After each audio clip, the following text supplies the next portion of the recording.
She's obviously maintained these good relations with Harry and Meghan, visiting them in California when she was out there, publicly being seen with them. But she's also said to be close to the Queen as well, and that would put her in a perfect position to broker that sort of meeting. You know, Harry has been spending some time, or at least he did spend some time with Princess Eugenie. She came to visit him in February. They went out to dinner together. They went to the Super Bowl. Do you think that she may have encouraged him to make this meeting happen? So that's what's been said. They say that Princess Eugenie is a peacemaker or a go-between, a middleman of some sort, however we put it.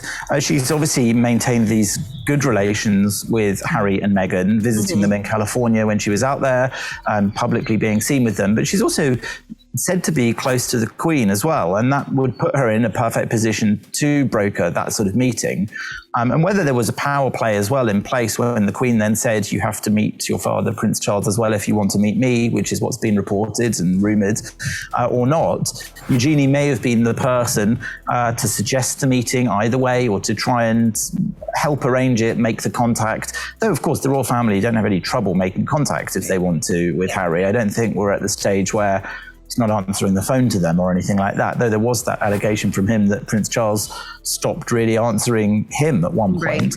Right. So maybe they're not beyond that, if there was any truth in that allegation. But I think that whatever the case, again, it's a family very much in the public gaze. And there will be members of the family who help to broker meetings and reconciliation.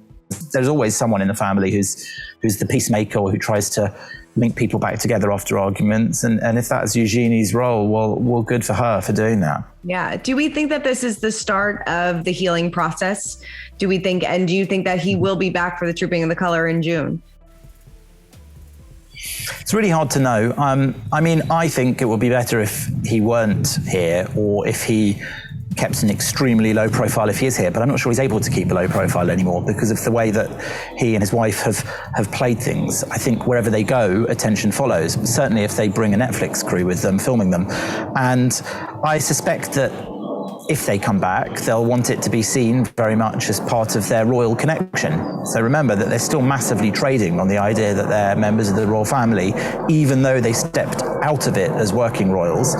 And that's really their currency in the world of celebrity and fame. So if they do come back, it's certainly a layer of glamour and glitz that other US celebrities just can't call on, and they can. So as they get more and more irrelevant in the world, and especially in the world of celebrity, they are going to want to call on those connections as much as possible in order to try and regain some sort of relevance. I mean, it was very interesting, for example, that Meghan referred to Prince Harry, her husband, in her introductory speech at the Invictus Games with this very sort of pompous title. She didn't just call him Harry, my husband. She laid on the whole thing, you know, the Prince Harry, Duke of Sussex. So I think that the fact that they still constantly do this, I mean, I can't forget looking at the cover of her book when she wrote that kid's book with Meghan, Duchess of Sussex on the front of it.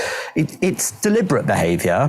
They may have every right to use those titles, I suppose, but it is at odds with what they said they wanted, or what most people understood from what they said they wanted, which is to step away from the circus of royalty and make their own way in life in a more humble way, which was meant to be showing compassion for others and trying to relate with other people. But every time they do that, paint themselves as the Duke and Duchess or the Prince and his wife, they just reinforce that idea of distance between them and ordinary people. And even when they start to try and appear with celebrities and at fancy galas in massive dresses that cost more than most people's salaries, I think they're just adding distance between them and the rest of the world. So it's a fine line, a fine balance. I think if they do come back, it will be for that purpose and that purpose only, which is to be seen as part of the royal family for their own purposes. Remember, they didn't come back for Prince Philip's memorial, so I'm not sure how close these things are to their heart on a selfless level. Yeah.